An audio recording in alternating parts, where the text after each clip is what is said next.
Okay guys, Assalamualaikum warahmatullahi wabarakatuh. My name is Mayang Sari. My student number is 20 401 23022, and today we will talk about phonetics and phonology, specifically the articulation of English vowel sounds. Okay, number one, according to William Sounds 2050, vowel sounds can be categorized based on tongue position, tongue height, lip rounding, and tenseness. The categories are first tongue position. Uh, that are front vowels. That tongue is towards the front. For example, E, E in C. And next, central vowels.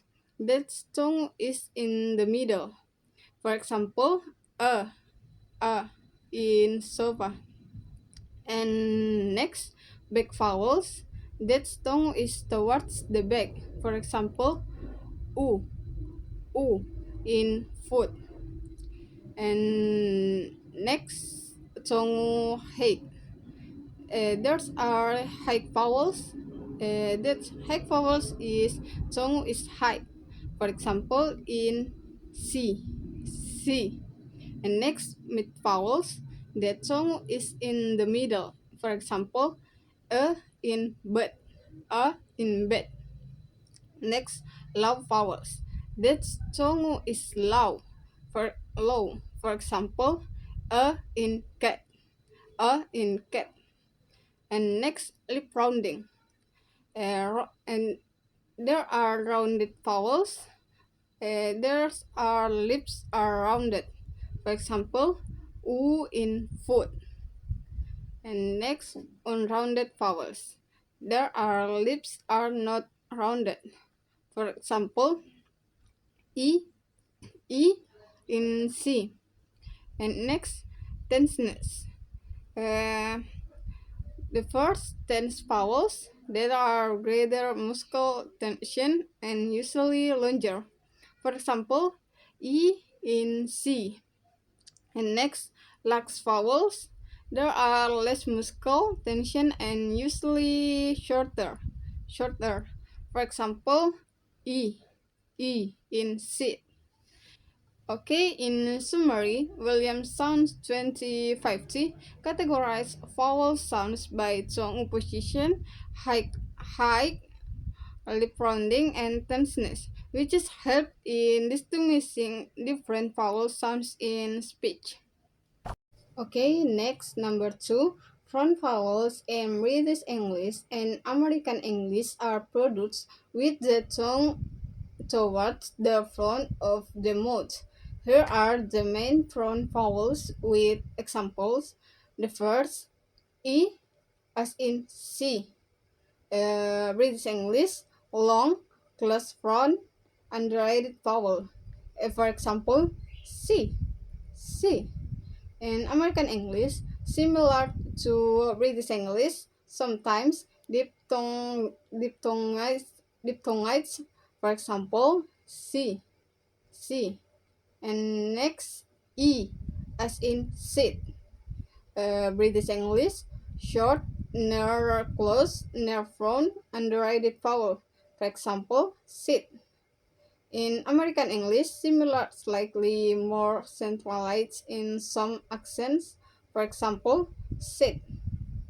And next, as in bed.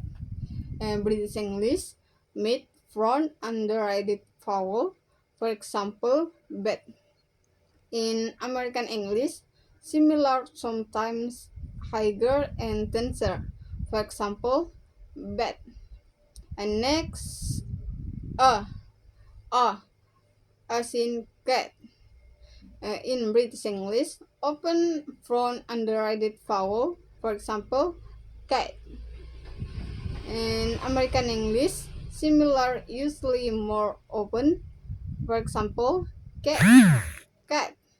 So, summary, E, E, similar in both British English and American English.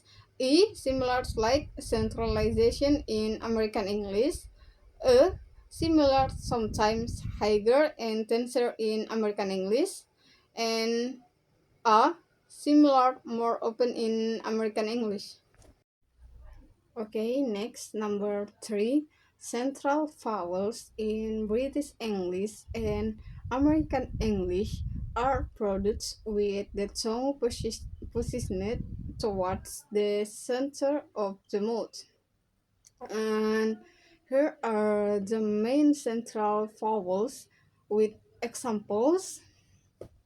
With examples, first, uh, such was as in Sova, and in British English, pronounced as a mid-central underrated vowel.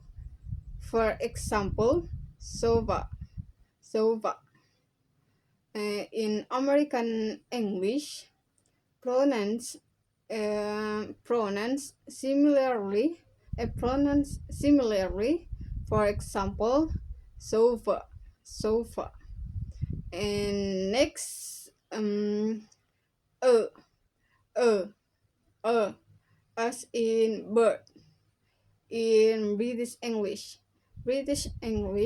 pronouns as a long mid-central underrated vowel. In example, bird, bird. In American English, pronouns as a with rhoticity, with rhoticity, with rhoticity. For example, bird, bird, bird.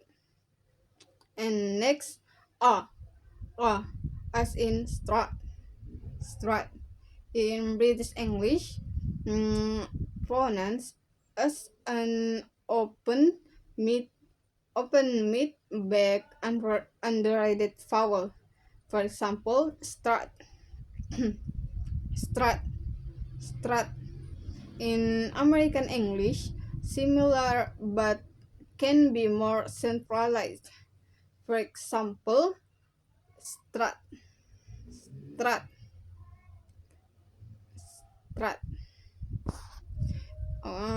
Okay, in summary, a, a, a, similar in both British English and American English, and a, a, non, a, non-rhotic in British English, rhotic in American English, and a, similar in both like centralization in some American English accents. In central vowels are mostly similar in British English and American English, with the main difference being the rhoticity in Americans. Okay, next number four. Back vowels in British English and American English are produced with the tongue positioned towards the back of the mouth. And here are the key back vowels with examples. Um, First, u, u, as in goose. British English, pronounced as a close back rounded vowel. Example, goose, goose. In American English, similar to British English, but sometimes deep diphthongized. For example, goose, goose. And next, u, u, as in foot, foot. In British English, pronouns as a near close near backgrounded vowel. For example, foot, foot. In American English, very similar to British English. In example, foot, foot.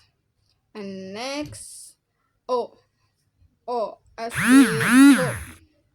In British English, British English pronounced as an open mid backgrounded vowel. For example, talk, talk, talk. And in American English, often pronounced as a o or o, depending on the accent. For example, talk, talk, talk. And next, o, o as in lot, lot. In British English, British English pronounced as an open background rounded vowel. For example, lot, lot.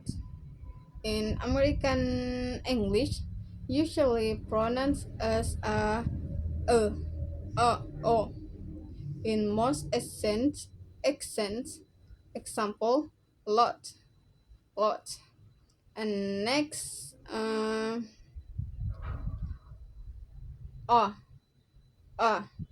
as in father, father. British English pronounced as an open back and unrounded vowel. Example, father, father, father. In American English, similar to British English, for example, father, father. In summary, u, similar but sometimes diphthongized in American English, and u, u, u nearly identical in both, and o British English uses o. American English varies with o or o, and o British English uses a. American English uses similar in both dialects. So, back, back vowels show minor variation, variations between British English and American English, especially in the pronunciation of O and O. Okay, next, number 5, complex vowel sounds, also known as diphthongs, involve a glide from one vowel sound to another within the same syllable. Um, Here's a brief overview for English, for British English and American English.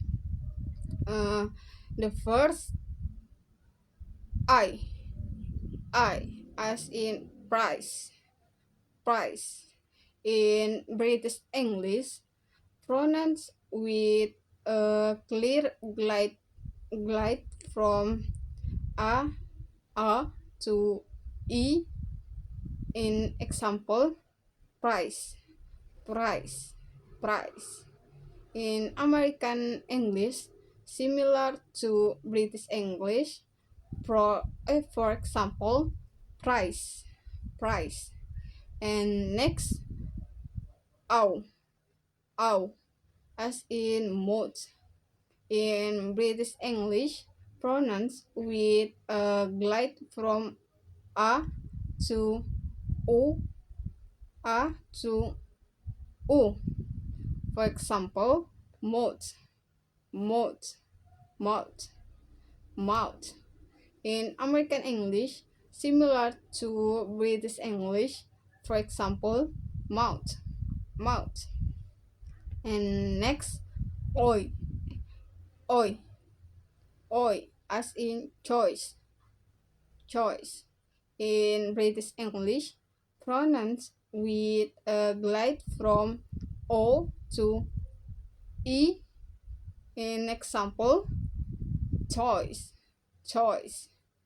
And in American English, similar to British English. In example, choice, choice. And next, uh, a, a, as in face, face. In British English, pronouns with a glide from a to e. In example, face, face. In American English, similar to British English, took sometimes more mono, monotonal in some accents. For example, face, face. And next, what? Oat, o, o, o, as in goat. In British English, pronouns with a glide from o to o, o. In example, got, got, got. In American English, similar to British English. Example, got, got. Okay. In summary, in I, similar both British English and American English, and ow, similar in both British English and American English, and oi, similar in both British English and American English, and a, similar to sometimes more monotonal in American English, and o, o, similar in both British English and American English. So, complex vowel sounds, diphthongs, are largely similar in British English and American English, with only minor variations in pronunciations.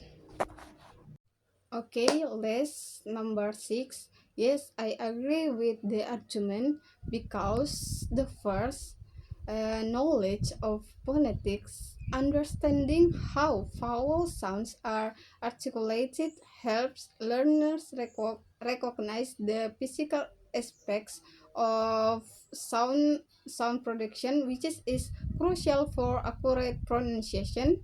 And two, listening to recorded phonetic courses, ex- exposure to correct pronunciation through exam recorded samples provides auditory models that learners can mimic, reinforcing proper sound formation. And the reason three, phonetic practice, practicing vowel sounds by imitating recorded examples allows learners to develop muscle memory and refine their pronunciation through repeated attempts and feedback. So, this combined approach of theoretical knowledge, auditory input, and practical application creates a comprehensive learning experience for mastering vowel sounds in English.